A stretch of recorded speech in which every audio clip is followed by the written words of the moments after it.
Hello friends, welcome to संकेत Rawal YouTube channel. दोस्तों, आज हम देखने वाले पॉइंटर इन प्रोग्रामिंग सी, जो सबसे इजी टॉपिक है प्रोग्रामिंग सी के अंदर। बहुत सारे स्टूडेंट्स होते हैं इंजीनियरिंग के या फिर कंप्यूटर साइंस के या बीएससी के सारे स्टूडेंट्स होते हैं। बहुत सारे स्टूडेंट्स इस टॉपिक को स्किप करते हैं, रीज़न पता नहीं। पर मैं आपको बता दूं कि ये जो टॉपिक है, ये जो सबसे इजी टॉपिक है प्रोग्रामिंग सी का अंदर, बस आपको थोड़ा सा यहाँ पे ध्यान देने की ज़रूरत है। और मैं आपको गारंटी के साथ बोलता हूँ कि ये टॉपिक, इससे इजी टॉपिक कोई नहीं प्रोग्रामिंग सी के अंदर। इसकी डेफिनेशन भी देखते हैं, बहुत इजी डेफिनेशन है दोस्तों। So the pointer is, it is a variable that points or store the address of another variable.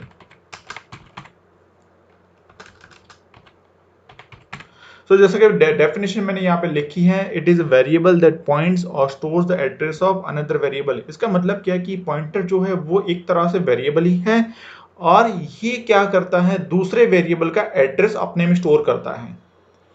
यानी कि चीज बहुत सिंपल है, ये पॉइंट करता है दूसरे वेरिएबल को, यानी उसकी वैल्यू को पॉइंट करता है। अब इसको हम प्रोग्राम के हिसाब से देखते हैं, प्रोग्राम बनाते हैं पॉइंटर का, पॉइंटर को कैसे डिक्लेयर करते हैं और ये डेफिनेशन किस तरीके से काम कर रही है उसको समझते हैं। तो सबसे पहले हम यहाँ पर, जैसा कि हमें इंपॉर्टेंट फाइल चाहिए प्रोग्रामिंग सी के, दो हेडर फाइल्स हमने ले लिया यहाँ पर, और यहाँ पर हम अपनी जो मेन फंक्शन है हमारा प्रोग्रामिंग सी के अंदर, उसको डिक्लेयर करते हैं यहाँ पे। और उसके अंदर हम एक वेरिएबल लेते हैं, integer a is equal to 50। अब ये हमने एक नॉर्मल वेरिएबल डिक्लेयर किया जिसका डेटा टाइप है इंटीजर, और उसमें हमने वैल्यू 50 को इंसर्ट किया। अब इस वेरिएबल को हम प्रिंट करते हैं सबसे पहले, printf। अब इसमें दो चीज हम प्रिंट करेंगे, उसका वैल्यू और उसका एड्रेस, दोनों को हम प्रिंट करेंगे। एड्रेस ऑफ ए, सबसे पहले ए का एड्रेस प्रिंट करते हैं, डी। और यहाँ पे अगर एड्रेस प्रिंट करना है तो हमें पता है कि हमें एंड पर्सन अप्लाई करते हैं और एंड ए यहाँ पे लिखेंगे। और सेम चीज अब यहाँ पे, लेकिन उसका वैल्यू प्रिंट करेंगे, value of a is equal to percentage d a. तो इस तरीके से ये वैल्यू, ये जो चीज है ये एड्रेस प्रिंट करेगा। मैं यहाँ पे कमेंट लाइक में लिखता हूँ, प्रिंट्स द एड्रेस ऑफ ए। और यहाँ पर ये जो चीज है ये प्रिंट करेगा, प्रिंट्स वैल्यू ऑफ ए। तो ये चीज है, ये जो स्टेटमेंट है ये इसकी वैल्यू प्रिंट है, यानी कि यहाँ पर 50 प्रिंट होगा और इसके सामने इसका ए का एड्रेस प्रिंट होगा। ठीक है, तो हम यहाँ पे स्लैश इन ऐड कर देते हैं हर एक लाइन के आगे, तो आगे हमें दिक्कत ना हो। सॉरी, गलत स्लैश इन लिखा था। ओके, तो ये जो था ये वैल्यू और एड्रेस दोनों को प्रिंट करेगा। इसको रन करके चेक कर लेते हैं सबसे पहले अपने प्रोग्राम को।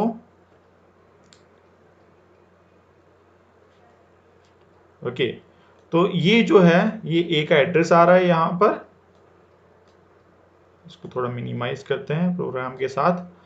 तो ये है ए का एड्रेस और ये है ए की वैल्यू। तो ये जो हमने जहाँ पे ऐसा हमने लिखा था वैसे ही हमारा आउटपुट आ रहा है यहाँ पर, इसमें कोई बड़ी बात नहीं है इसके अंदर। तो ये हमने दोनों चीज प्रिंट कर दी। अब हम डिक्लेयर करते हैं एरे को, सॉरी पॉइंटर को डिक्लेयर करेंगे। और पॉइंटर को डिक्लेयर कैसे करना है, चीज बहुत ही सिंपल है दोस्तों। इसके अंदर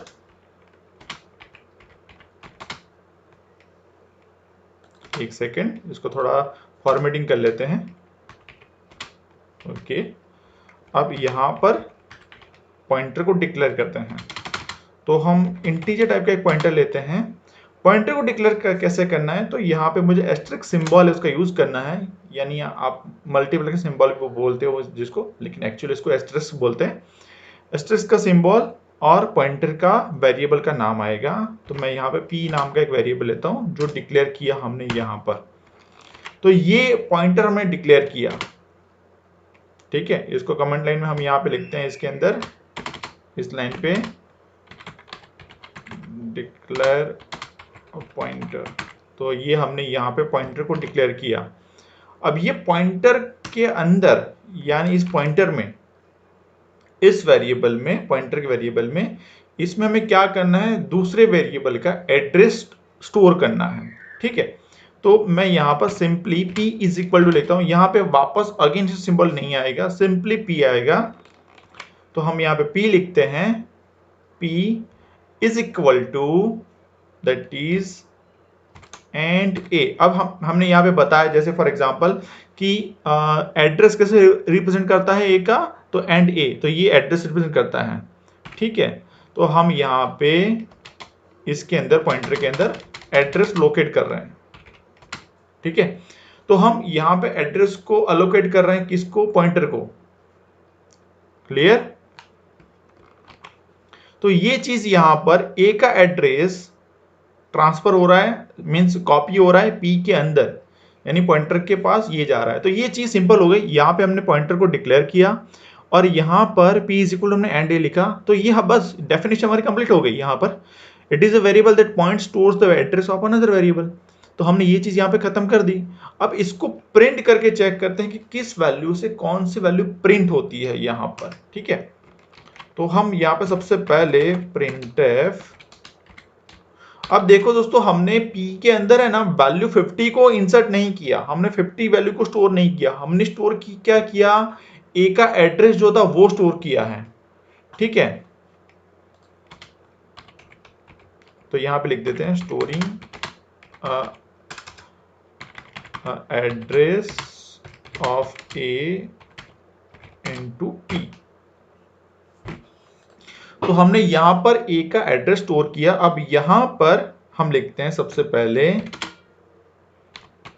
value of p is equal to,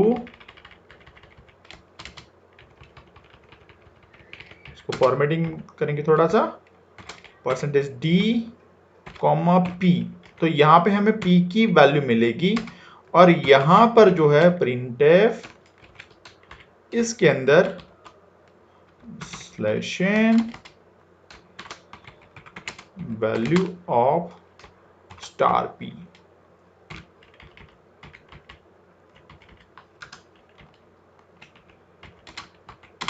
थोड़ा सा फॉर्मेटिंग से d और यहां पे लिखना है हमें स्टार p।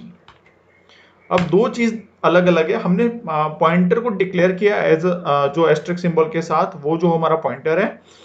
अब इसमें अभी तक हमें नहीं पता कि अभी मान लो कि इसकी वैल्यू कौन सी होगी, ये हमें नहीं पता।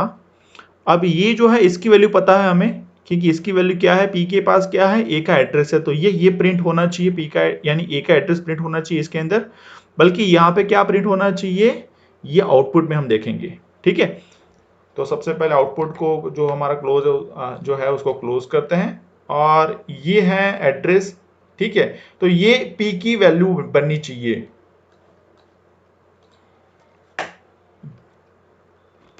सेव करते हैं सबसे पहले, इसको वापस अगेन रन करते हैं।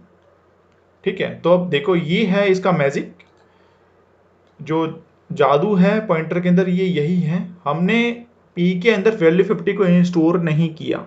ठीक है, हमने क्या किया, a का एड्रेस प्रिंट किया और a की वैल्यू को प्रिंट किया और इस p के अंदर a का एड्रेस जो था वो स्टोर किया। तो इसने यहाँ पे ये वही चीज प्रिंट की जो a का एड्रेस था, यानी कि ये दोनों वैल्यू सेम आ रही है। लेकिन यहाँ पे स्टार p में ऑटोमेटिकली उसने यहाँ पर क्या कर दिया दोस्तों, कि ये जो चीज जो थी यहाँ पर स्टार p की वैल्यू वो चेंज हो गई, यानी कि चेंज नहीं हो गई, उसने ये भी कॉपी कर ली, यानी कि जो पॉइंटर है इसको पॉइंट कर रहा है। तो यही डेफिनेशन है दोस्तों, ये सिंपल वेरिएबल है दैट पॉइंट्स और stores the address of the another variable, यानी कि ये स्टोर करता है दूसरे का एड्रेस भी और ये पॉइंट भी कर रहा है उस वैल्यू को भी। ठीक है, यानी उसके एड्रेस को पॉइंट भी कर रहा है, तो उस वहां से उस वैल्यू को प्रिंट भी कर रहे हैं हम इसके अंदर। तो ये सिंपल चीज है, जैसा कि मैंने पहले बताया था, ये बहुत इजी है दोस्तों इसके अंदर, इसमें कोई कंफ्यूजन नहीं है इसके अंदर। अब एक चीज यहाँ पे एक और करते हैं दोस्तों, कि यहाँ पर अगर a की वैल्यू जो है हम चेंज कर देते हैं, यहाँ पर जो ए की वैल्यू है वो वापस से चेंज करते हैं। ए इज इक्वल टू मैं हम कर देते हैं 60, तो यहाँ पे ए की वैल्यू चेंज हो गई और वापस से फिर से हम इस चीज को प्रिंट करते हैं। ठीक है, अब दोबारा हमने पी के अंदर ए का एड्रेस नहीं डाला, जरा ध्यान से देखना दोस्तों। दोबारा हमने यहाँ पे क्या किया, वही का वही हम प्रिंट कर रहे हैं। हमने यहाँ पे सिर्फ एक बार डिक्लेरेशन किया पॉइंटर का और इस वैल्यू के अंदर एक बार हमने ए का एड्रेस इंसर्ट किया है। ठीक है, और यहाँ पर हमने ए की वैल्यू चेंज कर दी। तो क्या हो सकता है इसके अंदर, वापस से रन करके चेक करते हैं। तो ये है जादू दोस्तों कि यहाँ पर हमने पहले 50 थी वैल्यू ए की, तो पॉइंटर की वैल्यू भी 50 थी। अब यहाँ पे ए की वैल्यू में 60 कर दी तो ऑटोमेटिकली उस जो एड्रेस को जो लोकेट कर रहा था, पॉइंट कर रहा था, उसकी भी वैल्यू चेंज हो गई। ठीक है, तो ये दोनों जगह पे काम कर सकता है इस तरीके से। अगर एक की वैल्यू चेंज करते हो तो ऑटोमेटिकली वो पॉइंटर में रिफ्लेक्शन आएगा। अब हम यहाँ पे एक चीज करते हैं, हम पॉइंटर की वैल्यू चेंज करते हैं।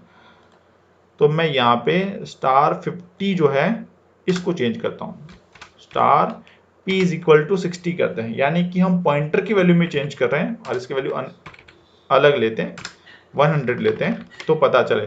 अगर पॉइंटर की वैल्यू चेंज करे तो क्या उसी एड्रेस पे जो वैल्यू है उसका भी रिफ्लेक्शन आएगा कि नहीं आएगा, वो अभी चेक करते हैं। तो सबसे पहले अपना जो आउटपुट है उसको क्लोज करते हैं, इसको सेव करते हैं प्रोग्राम के अंदर। तो हम यहाँ पे क्या कर रहे हैं, एक बार फिर से देख लो। पहले हमने वेरिएबल वैल्यू को चेंज किया तो ऑटोमेटिकली पॉइंटर की वैल्यू जो थी वो भी चेंज हो गई, वो वही हो गई जो वेरिएबल की वैल्यू थी। अब पॉइंटर की वैल्यू चेंज करते हैं तो यहां पर भी क्या होना चाहिए, ऑटोमेटिकली वैल्यू चेंज होती है कि नहीं होती, ये हम चेक करते हैं यहाँ पे। तो इसको वापस अगेन रन करते हैं। अब ये चीज यहां पर है दोस्तों कि यहां पर वंस अगेन गाइस, पहले वैल्यू 50 थी, फिर 50 जो पॉइंटर की। अब जैसे आपने पॉइंटर की वैल्यू चेंज की, ए की वैल्यू भी चेंज हो गई। यानी कि ये कैसा तरीका है, एक ही लोकेशन पे दो वेरिएबल पॉइंट कर रहे हैं, यानी दोनों का लोकेशन वही है, दोनों एक ही वैल्यू को पॉइंट कर रहे हैं। और जो पॉइंटर का यही सबसे बड़ा काम है कि आप यहां से एक वेरिएबल को एक्सेस करते हुए अगर वैल्यू चेंज कर दो तो ऑटोमेटिकली उस वेरिएबल को भी रिफ्लेक्ट करेगा, यानी उस वेरिएबल की वैल्यू भी चेंज हो जाएगी। तो ये सबसे बड़ा इंपॉर्टेंट पॉइंट है पॉइंटर का, ये तो इसी वजह से इसको पॉइंटर भी कहते हैं। थैंक यू फ्रेंड्स, इसमें कुछ डाउट है तो आप नीचे मुझे कमेंट में लिख सकते हैं। पॉइंटर में नेक्स्ट टाइम हम पॉइंटर का यूज देखेंगे with the memory allocation. Thank you friends.